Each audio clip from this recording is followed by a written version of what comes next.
All right, what's up? It's Ward Wrestling. It's SE Wrestle, and we're affectionately the Dirty South podcast. It's pretty cool. I think we're gonna coin that. We're not really that, but we just like to call ourselves that. It's pretty fun. But he's got a Boom Ranch shirt on. That's pretty dope. That's a great place. They build definitely some good stuff. But man, I missed you last week, and I almost contacted you in the morning as I was in Puerto Rico because Tuesday we were flying back, but I didn't realize it was until the nighttime. So I woke up and I went downstairs at the hotel there in Puerto Rico, and I was drinking some coffee and getting some of those little Spanish things they serve that are awesome. And I almost called you and said, "Hey, dude, you want to have coffee with me?" And we could have jumped on.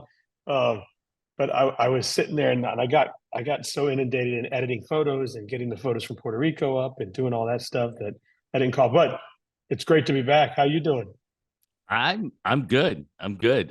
Life's busy, things are busy. Wrestling world, honestly, is busy. I mean, as you know, you spent the weekend down in Puerto Rico, but in Florida, you had that last weekend, Father Devine. There were state tournaments 2 weeks ago, in several different states. Last weekend, Georgia had their state tournament as far as freestyle and Greco, and then we have Southeast regions this coming weekend. And I mean, honestly, tons of stuff. And actually, one of the things that I think is important to talk about is I wonder. I mean, it's great to have so many opportunities, but we almost have too many opportunities. Lots In going on. that, well, the problem is the too many opportunities is you have four kids who go this direction, three kids who go this direction, number of kids go this direction, and then we end up with really small brackets, like all over the place, instead of maybe competition in lots of different places. And I think that's a real challenge for the sport. Everybody's kind of hosting different things, and I think it's great, but yeah, you want to wrestle to get better. You know what I Right. mean? Yeah, and I mean, I don't think like what do obviously I'm learning from you wrestling professionals because I didn't wrestle. So, but you say the off seasons get better. So, if you could create these giant brackets with these duds that kids can go through and kind of battle through and get tested every once in a while, that would be good for them, right? But I also sometimes I see the other side. I knew you being a coach, you'll see, well, we need those little tournaments that kids go to that where everybody's maybe on that same level so that we don't blow these kids out of the sport because they're showing up every weekend and there's four state champs in the bracket, they go 0-2 and go home, right? Absolutely, absolutely. I'm not saying that. I'm saying that let's say we have, if the state could, in each state could have like a novice tournament. I mean, so Florida, you could have a couple of novice tournaments, and you could have, and maybe you don't have a big tournament. Maybe you have a big tournament every like 4 weeks or every 3 weeks, and that's kind of how it is. I mean, Father Divine was the big tournament for the Right. 16Us and the juniors. Um, 14U. 14U, sorry.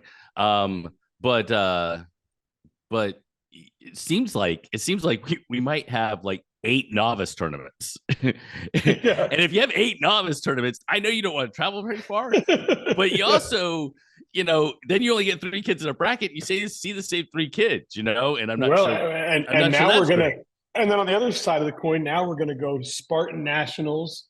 We're gonna go uh, Summer Knockout, and then the day after Summer Knockout is an inaugural tournament being put on by Pat Lugo that Sunday down in South Florida. So you've got back to back to back some pretty tough tournaments, as we know. The knockout Summer Knockout duels is always tough and sold out, and then Spartan Well, and and all that's that other stuff. just Florida. And that's just Right. Florida. I mean, that's not, we're not even talking about something that might be happening up in Georgia or somewhere else. So I got a question. Southeast regionals are in Atlanta, and that's Yep. super cool. Easy for people to get to, cheap flights. You fly right into that hub. I saw something really cool because when you would talk to people about Southeast regionals, sometimes you would hear, well, does it really pay to go to Southeast regionals and qualify that way and not go to your local, like go to Atlanta and do Southeast regional or go to the local Georgia regional or local Florida regional, local Alabama, because the stipend comes from that, right? So when you go and compete at the Spartan, the Father or the Spartan FAWA, you get a stipend if you make it. If you go compete at the Georgia one, you get a stipend, Alabama, so on and so forth. Well, I saw that FAWA put out that they are going to add an extra stipend. So if you do compete at both and you have success at both, there will be some encouragement to do that. So what opinion? Like it? Don't like it? Think it's good? Well, I mean, so I think that the regions were designed because because they wanted to have an opportunity. So if you think about it, like up in the Northeast, right? If you were in Pennsylvania, you may not make your team, and you might be one of the like top 10 best kids in the freaking country, but you didn't make your team because you couldn't qualify in your state. So you could go to another region and you could win that region and qualify. So that's actually what we have a little bit of in the Southeast, and we've seen it for years. Is we see Pennsylvania kids, Ohio kids, Illinois kids come down to the Southeast to try to win the Southeast region. So it's an opportunity especially if you're a really maybe not the top level kid, maybe not a Sawyer Bartelt, but if you're a top level kid, this could be an opportunity to see some good kids from other states that you don't normally see, and that would be a positive for that. In that situation, So, if you're so looking more of just hey, let's go and get in a really good tournament, but still go do our FAWA. And oh yeah, so if it were me and I was still coaching, I mean, we would still do our stuff. But I mean, if it were my kid, and we qualified and we're trying to see about how much money we whether we're gonna if we're worried about expenses or different things like that, maybe we don't go to Southeast regionals. But we used to take lots of people to Southeast regionals simply because we wanted the competition to see from Tennessee or Georgia or another place. You don't get to see those kids very often. Yeah, and I thought it was a cool thing for them to do to add an extra stipend there. I think that'll encourage kids to get more wrestling in and be able to do both. And actually, maybe you go and qualify up there, but they want to see you too down there. Obviously you want as many wrestlers as you can to get into the tournament and do their thing to try to get on the Fargo team. But that's coming up. So you got Southeast Regions in Atlanta this weekend, right? And then the following weekend, I think, is already Spartan, right? The 28th. Or is it two weekends after? I think there's 2 weekends away. 2 weekends away, Spartan Nationals, and you got the duels, and then you go right into Summer Knockout. You've got the Miami wrestling thing going on. A lot happening. There's a ton going on, and I do understand. You have to, if you're part of a club and you're competing or you're a coach, man, you probably have to be pretty selective about the dates that you pick and the competitions that you compete in, because you could compete all the time if you had the money and you could the time and the ability to do it. There are definitely opportunities sitting all over the place if you want to wrestle and get better. Just like one of the things I love, this is totally a thing that we used to have to really talk about bringing people in for camps and bringing all these different northern wrestlers and collegiate wrestlers in for camps. And there are so many camps now. You have so many opportunities to get better. So many opportunities.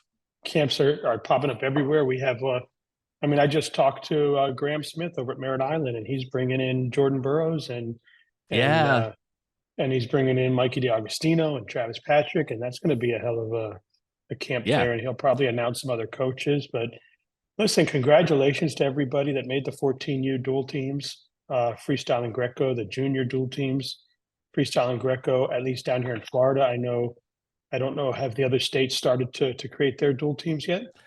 I don't think they do it the same way that Florida does it. I could be wrong.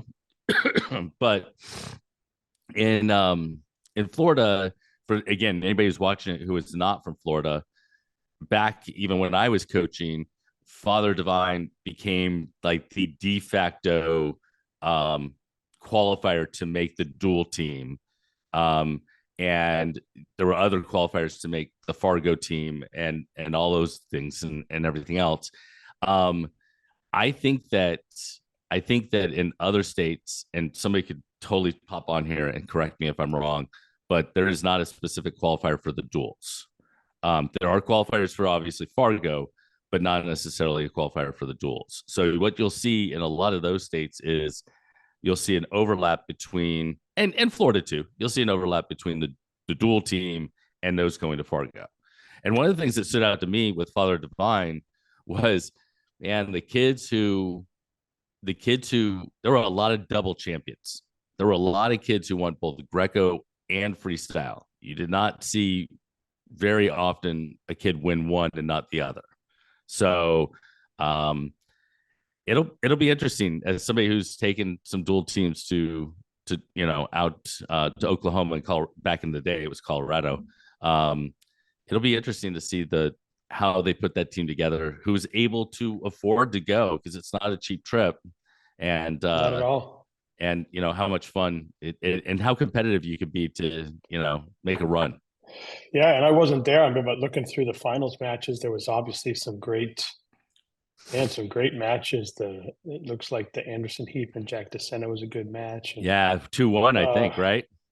yeah, you had man. Look, I mean, a lot of them. It's freestyle, so a lot of them went zero. But I mean, Yeah, a lot of uh, techs in there. Somebody got a yeah, gut or a leg lace, and it and you're was it over. was over. But yeah, a lot of cool stuff, and you see a lot of the Black Flag Wrestling Academy in here, Miami Wrestling Club, Gladiator, Team Barracudas. Seeing a lot of it. I'm looking to see who else. But yeah, like 15 fours, 12 twos, balls. Rocco Ruiz looks like he did pretty well. But man, Yeah. it's awesome. Yeah, I was in Puerto Rico, and it was a really cool. And that was awesome. I missed Father Divine, but I went down there to do that and watched the Puerto Rican World Team trials, and that was pretty cool. What a cool experience. Obviously different. Um, the air condition in the gym is non-existent, so it's very yeah, very very warm in there. Well, and So you that was saw it.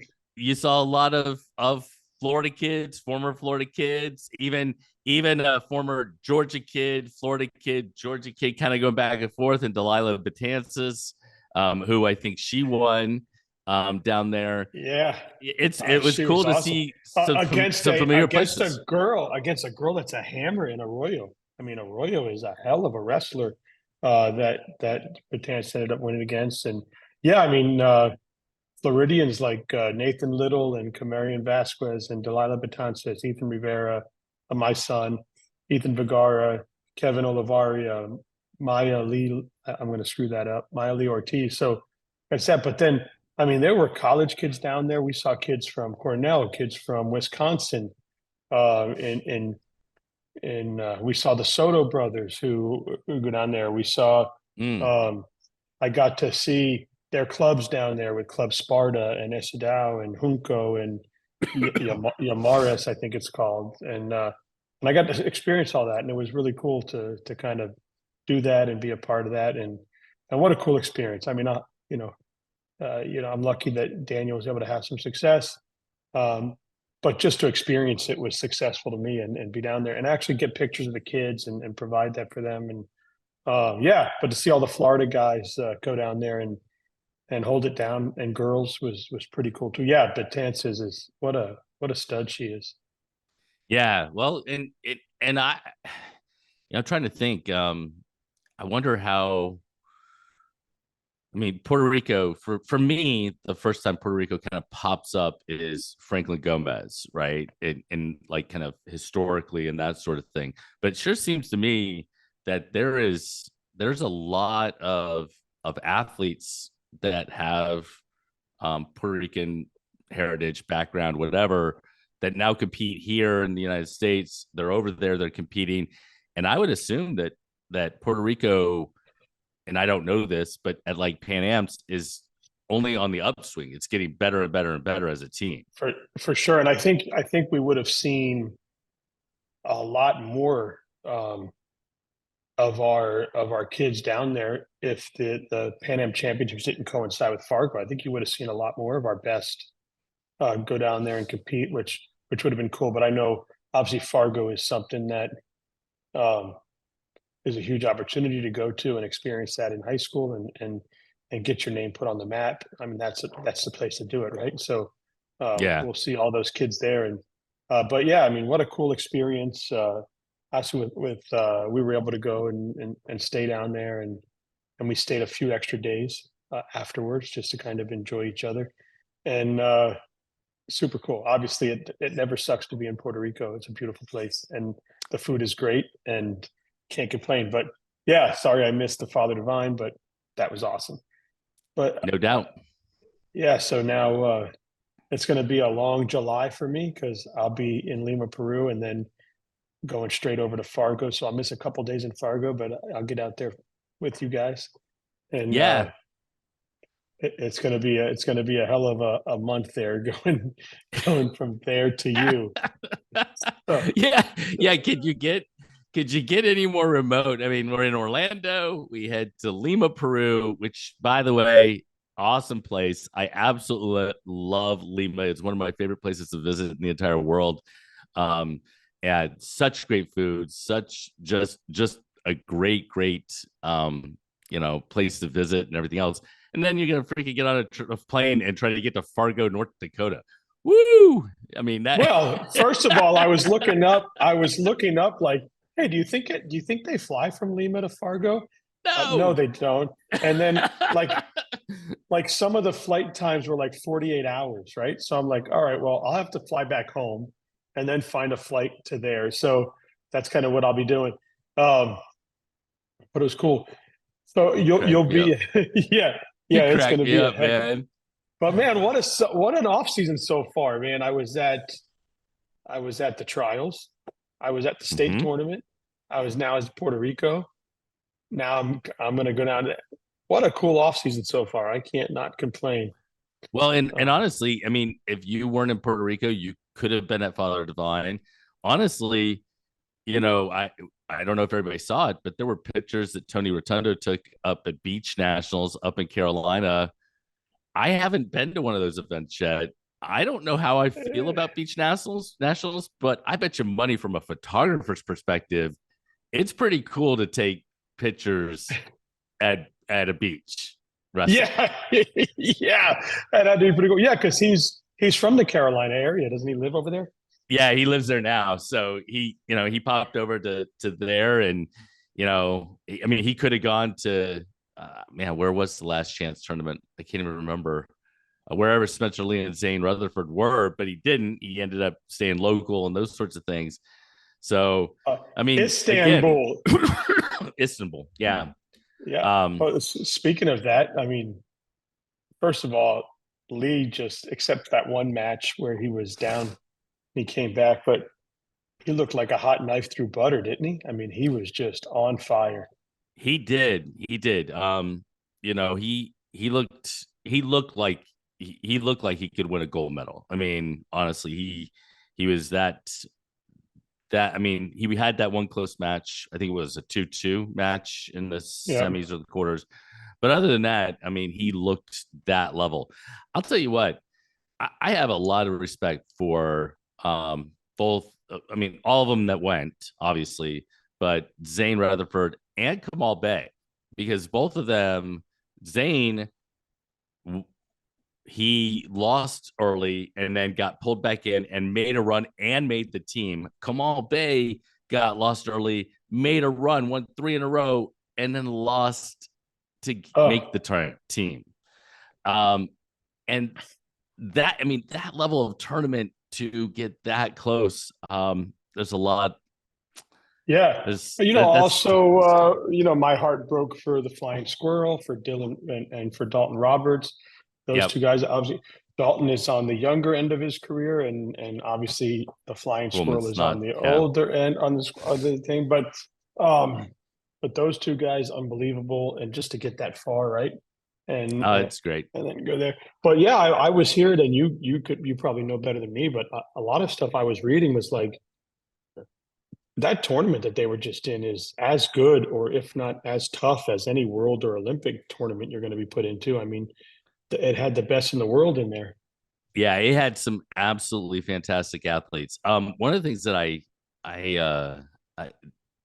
can't remember who I saw it on Twitter from, but I thought this was a really good idea, and that is, wouldn't it be cool if everybody, all the countries, we had our qualifiers for the Olympics, and a last chance tournament was a last chance tournament for anyone who had qualified to make the last chance tournament, regardless of country, to go and make the spot. So, for example, Jordan Burroughs or Jason Nolf or David Taylor could have used it and made a spot and gotten another spot for the United States.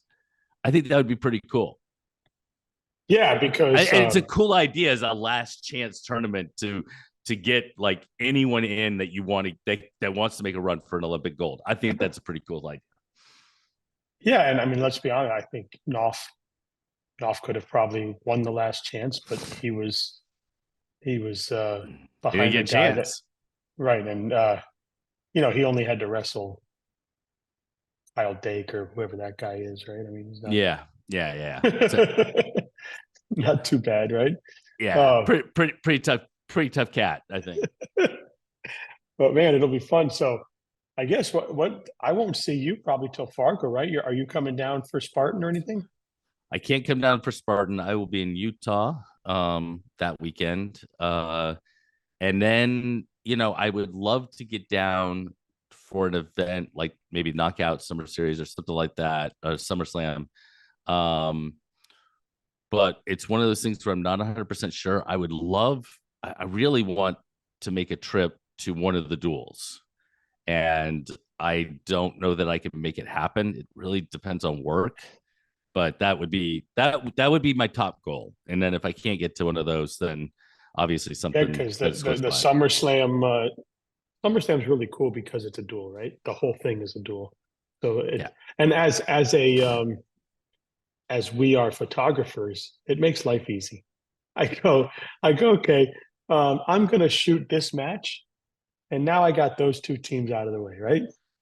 Yeah. And then I'm going to go shoot this Unlike what's match. going to happen with Southeast Regionals, where it's going to be like, and there's no even teams, like, they're just all wearing different singlets. So they're all over the place and everything else. You're not even going to be able to tell who is who. Yeah, yeah. Unlike like at least in Fargo, even though we're running around with our heads cut off, Right. I our can look and eyes. see. Right. I know what I can look and see. Okay, that's a Florida singlet over there. That's a Florida, and for you, that's a Georgia, that's Alabama, Tennessee, whatever, right? And we can see at least down the lines, especially this past year where the Florida singlets were very loud and festive with all the fish and everything, and it was really cool. You definitely knew that was a Florida person. So, Well, and the same thing happened with Georgia. A lot of Georgia kids did not like their singlets, I don't think, from last year, but they were so easy for me to see. Like I can look across and go, that's a Georgia kid, right? yeah, Or that's a Florida kid because of the fish, or whatever. It's when you get a singlet that's kind of clean and it's nice, but it just says Tennessee across the front and it's blue, man, that could be Illinois. I can't see I, Illinois. I I can't see the words. I saw somebody post a Georgia singlet the other day, or maybe it's just for their dual team or for some competition. You might have seen it, and it was super cool. It had like the Atlanta Braves A on it, and had the Georgia Bulldog on it, and it was red, and it said Georgia across the front. It had Oh, kind of all the stuff. Did you see it?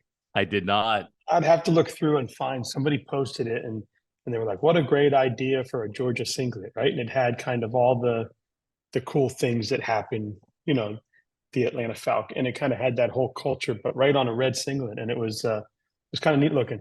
But yeah, it's Well, I always will fun. say a tip of the cap to North Carolina. I don't know if you noticed, this is a subtle thing, but last year their blue singlets had something to do with the mountains of North Carolina, and the red singlets had something to do with the coast of North Carolina.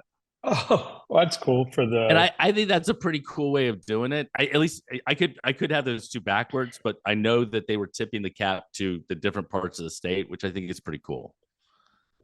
That's awesome. Well, Yeah. um, I'm excited. We got a lot of stuff to do going forward. We got a lot of. We'll be able to talk about a lot of stuff Tuesday. You'll be coming back from Southeast Regionals. There'll be a lot of Yeah. Florida and Georgia kids and kids from all over Tennessee and Alabama and the Carolinas, and we'll get to see that. Man, when does it start? Saturday? It starts Saturday. Greco. I think there's a little bit of folk style on Saturday as well, but I don't think they have folk style for the age groups I'm kind of looking at. Um, and then freestyle, I think is Sunday. I'm doing a preview right now and getting ready to drop it.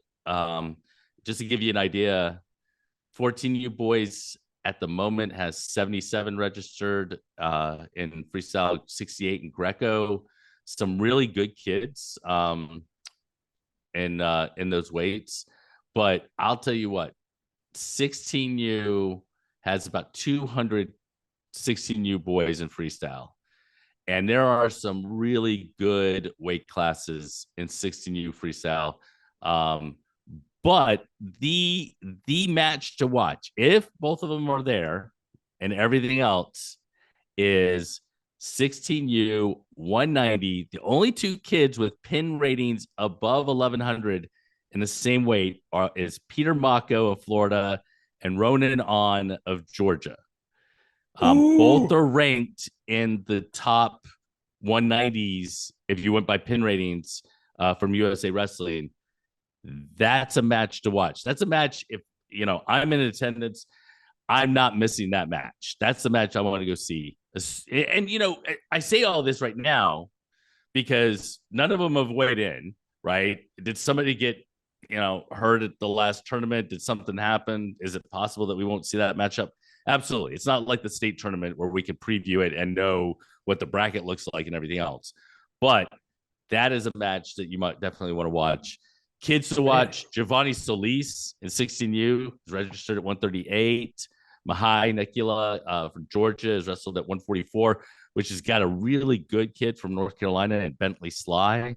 Those are definitely some matches to watch as well. And then junior girls, 120, Zeo Estrada from South Carolina, Evelyn Holmes Smith from Alabama. Ooh. Both of them have been made the Fargo podium before. If both of them are at 120, that's a way to watch. And then the other one, the last one I would say would be at one, I think it's 138. 138 in, let me pull this up. Sorry about that. 138 in juniors. 138 in juniors. You got Colson Hoffman, who made the World Team Trials for Greco from Georgia.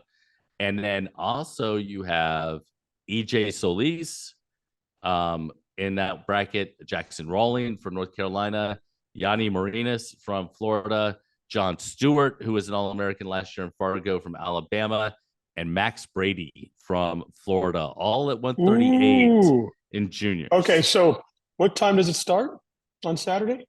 On Saturday, I don't know what time it starts on Saturday, but this is freestyle, so that'll be Sunday.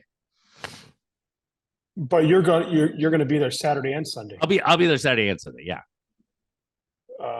Man, let's see. Like flights are $75.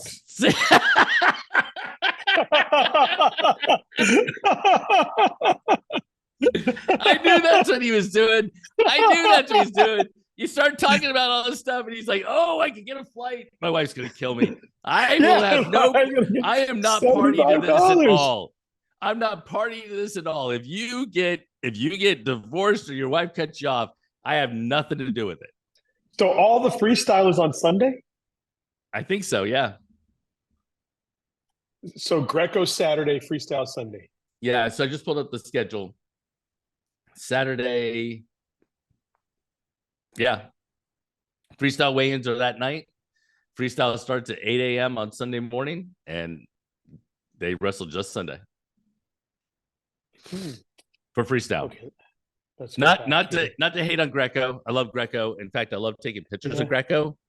yeah. Um, but um, but a lot of the kids and some of these matchups you might see much more in Greco than or in freestyle than you do Greco. Okay. How far is the school from the airport?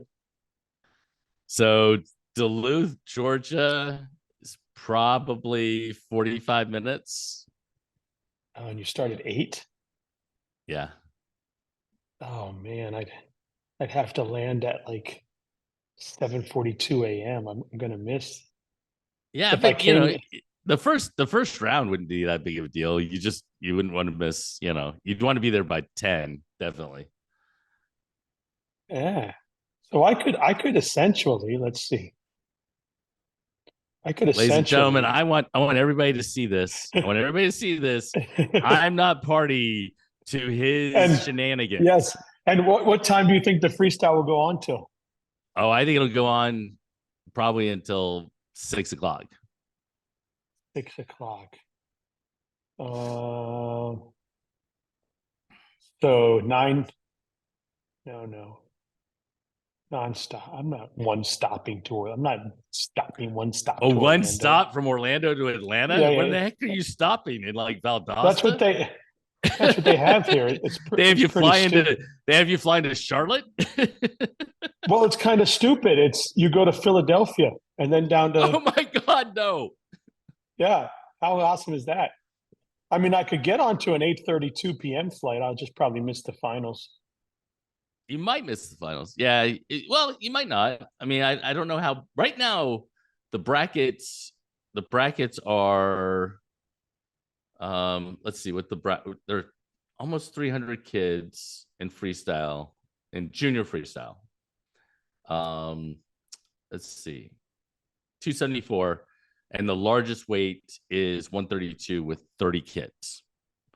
So a 32-man Ooh, bracket, man, that's pretty solid. That's good. I'm loving that. yeah. I mean, let's see. Duluth, Georgia. Duluth, Georgia. What's Oh wait, that's this weekend. We're in May, right? Yeah, it's this. Yeah, we're in May. Oh wait, so it's May 18th and 19th, right? yes. Oh, I was looking at a different thing. Let's see what it says here. Oh yeah, that's all different because I'm booking it right now. Oh yeah, the price just changed dramatically. It was 75. It was $75. I For some reason I thought we were in June already, and I was looking at June. I'm a dummy. Oh yeah, wow, $260. Well, that's still not too bad. See, see, it's gonna still get not. himself in Let's trouble. see. I am. Let's see. Oh, oh, and man, it's expensive to stay in Duluth, Georgia. yeah. That's actually one of the things that that kind of sucks. Is actually it's not an inexpensive place to stay. And it's not a direct shot from me either from Macon, so I have to go up through Atlanta. It's like a two more little over 2 hour drive. That sucks. I Maybe don't my want to drive wife will let that. me use some of our Marriott points. Mm, mm, mm, mm, You mm, think she mm, would mm, do that? No. mm, I'm going to say, mm. hey, baby, I'm going to jump on a flight and go up to Atlanta this weekend. I'm sure she would. I'm sure she would endorse that plan. Will you video it so you can embed it in this interview when you ask her? Yes, I'll do that. Absolutely. Yes. This is this is the results from The this result is is our the conversation. yeah, this is the results of what just happened um when I did this. Oh man, that would be funny, right? Oh, it would be funny. Well, let's see. Atlanta. so tons going on. It's it's gonna be a great weekend. There is some great wrestling going on. Um, I can't wait to kind of see. I'm trying to think. I don't know that I've been to a freestyle event yet. Oh, This year, I this I summer or this year, I went to a freestyle event. It was just a little one. right? It was the Olympic trials. It was just some freestyle going on there. Yeah. So it'll be interesting. I haven't made that shift yet for taking pictures. Oh yeah. One of the last things I do want to say before we're finished is I was, while you were in Puerto Rico, I was at the Florida Wrestling Hall of Fame Oh, that's induction right. ceremony. It's been a couple of weeks, so I didn't get a chance. Yeah, it wasn't last weekend. It was, yeah, it would have been our last Tuesday show. It would But have been. man, I saw pictures and stuff. I mean, you had some studs there. Well, obviously Pritz and Bone, and then I saw Mia Macaluso showed up for Pritz. I saw pictures of her and Pritz taken. I was actually with Bono's assistant coach John Reardon, and he was watching everything go on the phone. But how was that? It was a blast. It was a blast. I got to interview all of them beforehand. I posted those interviews up. It was a lot of fun to talk to them. Then we got the speeches. The speeches were great. It was so fun to just talk to different people. For me, it was fun because I've known Coach Wimberly for a long time. Both as a coach and then in my role now. So it's really interesting it was interesting to talk to him because I know him pretty well. I know PJ really well because PJ beat one of my wrestlers in the state semifinals. And it was one of his toughest matches of his high school career. So it was fun to talk to him about that and Josh Lambrick and that sort of thing. Probably the thing that stood out to me most though was the news that Bono dropped in his speech. And that About the is, yeah, with the colleges coming in. So you and I have known that was coming for a long time now, but we were just mum on it. yeah. So we were made aware that this was in the works, at least back to the last knockout. Right. Um, but and I don't know that Bono was supposed to announce that, but he did, and obviously, um, you know, connections to the state of Florida, and it's pretty interesting to see.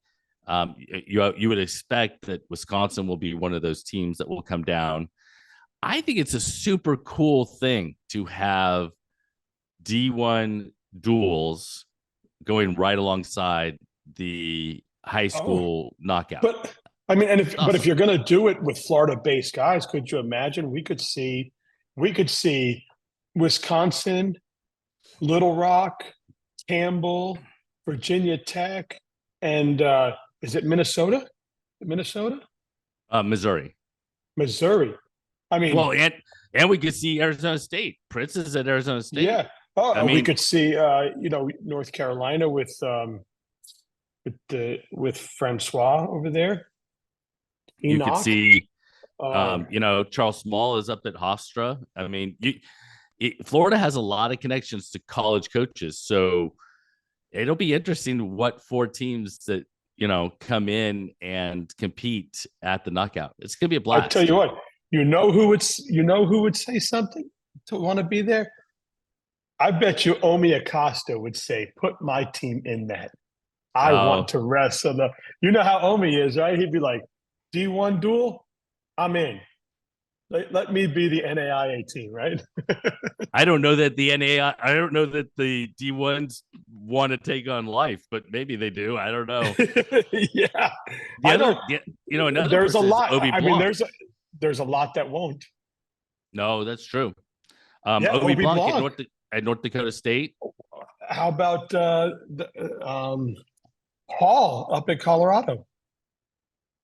Earl Hall, isn't he up in Colorado?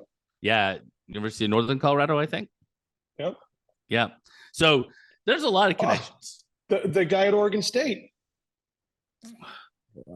Who? Costaway. No, the one that's running the club with the red hair. Well, He Mike was just Costaway. coaching. Yeah, he was just coaching at the Olympic trial. Man, I'm having a brain malfunction. But yeah, there's guys all over the place.